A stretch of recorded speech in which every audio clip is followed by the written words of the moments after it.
Hi friends, 'కల్కి' trailer చూసిర్రా? అసలు ఈ ట్రైలర్ అయితే మనకు ఎట్లా ఉందంటే, హాలీవుడ్ సినిమా యొక్క ట్రైలర్ చూసినట్టే అనిపించింది నాకైతే. ఆ విజువల్ చూసి అయితే నేనైతే ఆశ్చర్యానికే గురైన. అసలు మన తెలుగు సినిమానే అనేంత విధంగా ఉంది ఈ ట్రైలర్ చూసిన తర్వాత అయితే. అమితాబ్ బచ్చన్ గారి లుక్ గానీ, ప్రభాస్ గారి లుక్ గానీ బాగుంది. అలాగే దీపిక పడుకోనె అయితే ఇందులో మనకు ప్రెగ్నెన్సీగా కనపడుతుంది. ప్రభాస్ గారికి జంటగా కాకుండా ఇందులో ఒక తల్లి పాత్ర పోషిస్తున్నట్టుంది దీపిక పడుకోనె అయితే. మరి ప్రభాస్ గారి జంటగా అయితే దిశా పటాని ఉన్నట్టుంది. మరి సినిమా చూస్తే కానీ మనకు తెలియదు. అలాగే బ్రహ్మానందం గారిని కూడా చాలా రోజుల తర్వాత చూస్తున్నాం ఈ సినిమాలో. లాస్ట్ బట్ లీస్ట్ అన్నట్టుగా కమల్ హాసన్ గారి లుక్ అయితే సూపర్గా ఉంది. విలన్గా చాలా మంచిగా ఉంది ఎంట్రీ అయితే. ఇక ఈ సినిమా కోసం అయితే ప్రతి ఒక్క భారతీయుడు ఎదురు చూస్తున్నాడు.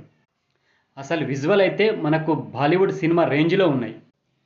దర్శకుడు నాగాశ్విని గారిని అయితే మెచ్చుకోవచ్చు.